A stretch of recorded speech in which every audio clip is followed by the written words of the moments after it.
Hi guys, welcome to my channel. My name is Chrislyn, and in this video I'm going to be sharing all about my wedding planning process so far. We are about 4 months out from our wedding, which really signaled to me that I need to get my wedding planning hat on a little bit tighter and really start making progress on things. We have some friends who got engaged at a similar time as us, and I feel like they're further along in the wedding planning process than we are. So I'm like, I really gotta start to make some decisions. But there are so many decisions that go into wedding planning, so I thought I'd walk through some of mine and how I kind of like came to things for our overall vision so far. I feel like the first thing I did after we got engaged was just poured over Pinterest. I went through all of my inspo that I had already saved like all along and really kind of started to drill down on really what I thought my vision for the day was, because I feel like my wedding vision board was just a little bit all over the place. So really kind of deciding like what things were important and just what that overall feel of the day was gonna be like. Because I feel like that decision really plays into the venue, because the venue really sets the scene and ultimately is kind of like the first decision to be jumping into beyond just determining your budget. So for our venue, this was probably the hardest decision I made of them all, because first off, with the pandemic, it really pushed a lot of people like off a year. So I felt like I was still competing with a lot of people who were pushing their weddings off, and a lot of the availability for ones that were near us and that we liked were for 2024, and we really were targeting the summer of 2023. It really kind of changed some of our options, and so when we were looking at what was available, we were really thinking like, does this fit us? Does this represent where we want to be getting married? So those were a lot of the questions that we were asking ourselves, along with like budget and location. Our families are from the same area, so you'd think it would be an easy decision to just go in that area, but that's where we were meeting a lot of roadblocks with venues not having that availability. We considered Florida, which is where we live now, but we kind of thought that logistically this may present some problems for our family who would have to travel down here, and ultimately we ended up landing on a mini destination, so it's a little bit of a drive for our family up in New York. I really liked it because we're traveling from Florida, and because this is our wedding, we kind of wanted it to be like a wedding weekend. We really wanted to spend time with all of our friends and family who are traveling, and this venue really just like spoke to us. It really got us excited about getting married there. But coming to this decision, there were so many things we were considering. For example, I know that family members were concerned about the bathroom situation. They were like, you have to have a good bathroom, which, yeah, okay, people have to go to the bathroom, but that was a consideration, as well as like, what does the indoor-outdoor balance look like? Because I really loved the idea of having it outdoors, but I know that not having an indoor component would be really stressful in the case of rain for me. So some of the places that were purely outdoors kind of felt like a nerve-wracking decision to make. And ultimately, like, one of the main deciding factors was just kind of the overall venue. Like, did we like how the wedding was gonna flow there? Did we like how it was gonna feel? Did it feel like it was gonna make our day special? Because ultimately, like, the venue does set the scene a little bit. Not to say that you can't dress up any venue, but yeah, so I'm really excited about our venue. I've questioned myself a little bit just because of the travel component, but I know that it's gonna make for a really fun like wedding weekend for us. So it's actually in the Adirondack, like Lake George area of New York that we decided. So one of the things with the venue that we ended up choosing is that it really kind of like played into that theme that I was finding myself drawn to just on my Pinterest boards. I feel like a lot of people like it right now, but it's kind of like that gardeny, summery feeling theme.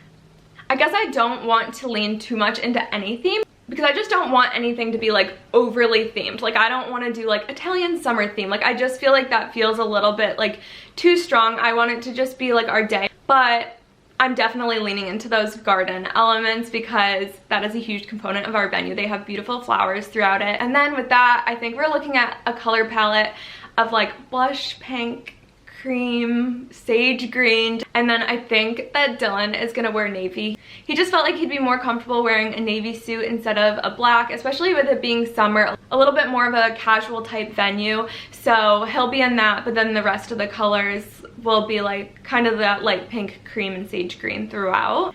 And then when I've been filling out like forms for vendors who are asking like about the personality of our day, I've ended up just saying like warm, cozy, happy, fun. I think I've said like ethereal, maybe a little bit of that garden element. but I just wanted to represent us, so just happy and fun, and I wanted to feel like cozy. I don't want it to feel like super stiff and formal. I don't want it to be too casual either. Like a happy vibe, you know? Once we nailed down our venue and our date, I immediately then started looking for a photographer, just because photography is so important to me. I was always a little girl who would go pull out all of the family photo books and just like flip through them for fun. And with this being such a huge day in my life, I was like, I want a good photographer. So I reached out to a few photographers, and I guess my tips for this would be, one, to look at the style of the photographer. So you have like your bright and airy, you've got your dark and moody. For me, I didn't really want it to like lean too far one or the other. I really kind of wanted it to be artistic. I wanted it to be documentary style, where it wasn't just like these superposed portraits. I wanted it to just be an artistic capturing of the day, if that makes sense.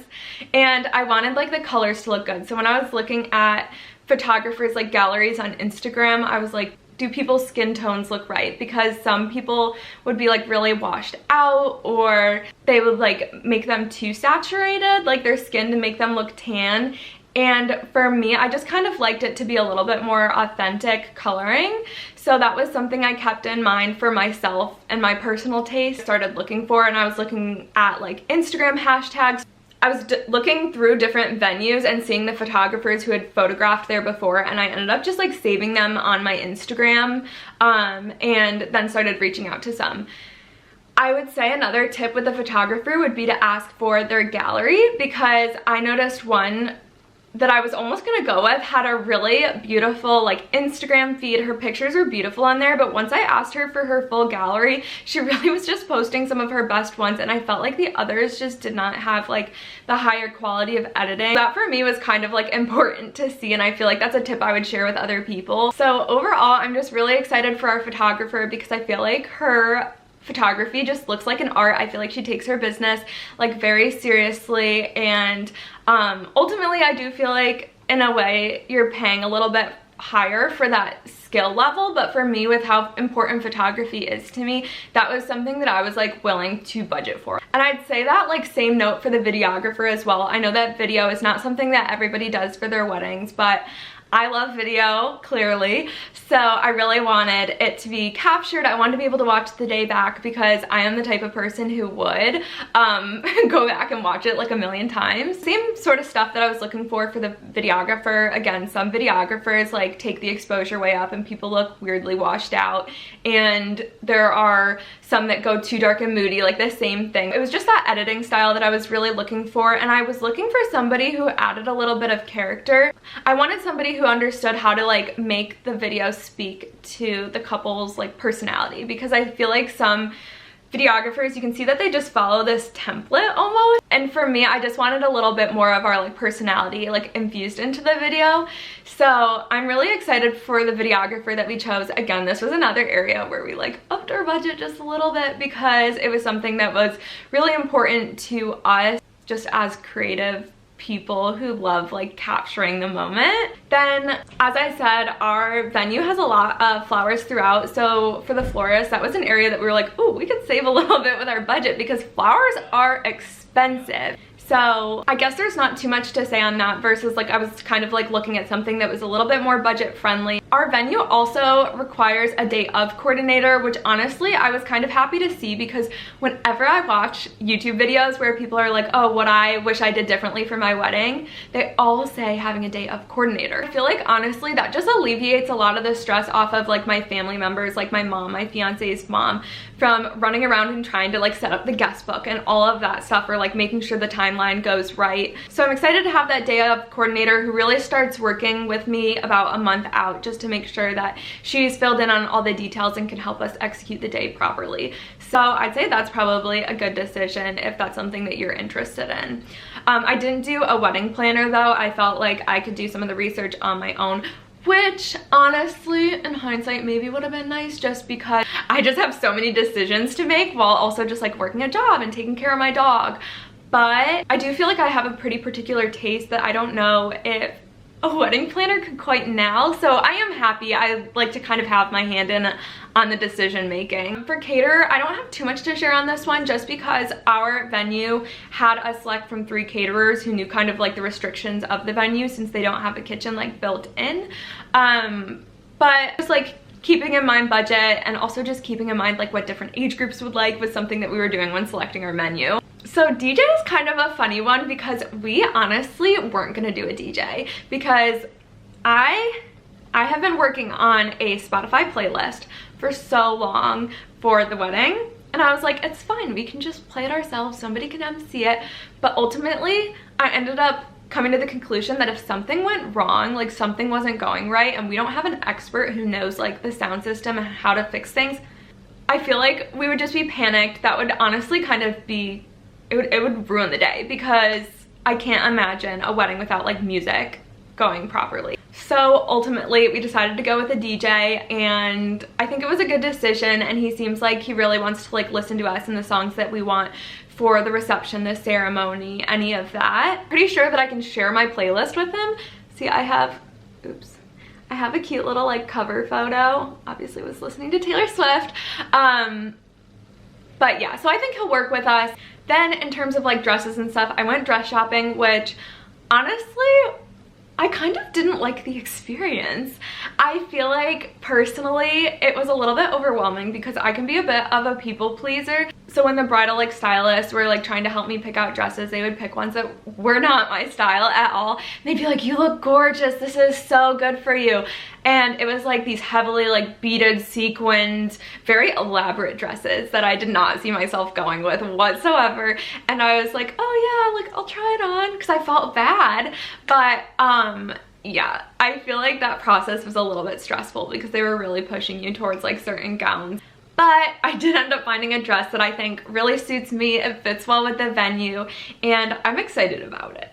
And for bridesmaids dresses, this was another one that was honestly like very tough for me because it is something that kind of like sets that theming, and I really wanted to do like mix and match with all of the colors, but I ended up grabbing a few dresses from like the colors that I was thinking of, and I lined them up with like the groomsmen, and I feel like when I had like sage green, light pink, and cream with the navy, it just looked like way too much going on. So if you are wondering how dresses are looking, I literally would screenshot them and put them on a PowerPoint to line them up and see how they'd work, because I'm still going a little mix and matchy, and I feel like doing it that way was helpful for me to like visualize what they would look like all together. Now what we have to jump into is just more of the details, like looking at the guest book, looking at any signage, which we are working on a little bit, and just like decor. Our rehearsal dinner, you know, jumping into things for the bridal shower, which I definitely want to do a video on, and I'm so excited about it because it's just gonna be cute. And then hair and beauty, which has been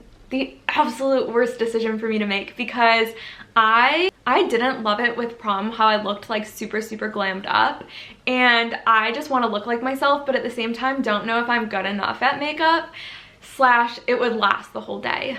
But I'm leaning towards maybe doing my makeup, which is maybe a little bit bold. And then for hair, I still think I'd maybe hire somebody to do my hair just to make it look a little bit more polished and finished than I'd probably be able to do. But honestly, that has been my most stressful decision of them all, besides the venue.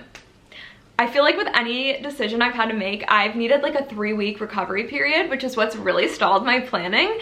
So I feel like if I have any tip for anybody, it's to just run with it. And just be confident in your decision making and that you know that it will work out. And I feel like I trust that it's just gonna be a beautiful day, that everything's gonna turn out, and I'm really getting so excited for it with it being 4 months out. I can't believe it. The only thing now is we have to plan our honeymoon. Anyways, I hope this helped a little bit for offering any like tips or thought processes for selecting different vendors, or just even like what we've hit so far, being 4 months out, which maybe you want to be a little bit ahead of us, and just even like sharing a little bit about my theme. I can't wait to keep like sharing bits of the wedding planning process. Like I want to share a video of the bridal shower as well as just other little tidbits along the way. Thank you so much for watching, and keep following along for other wedding videos as well as just like videos in general of life in Florida and home decor, all of that fun stuff.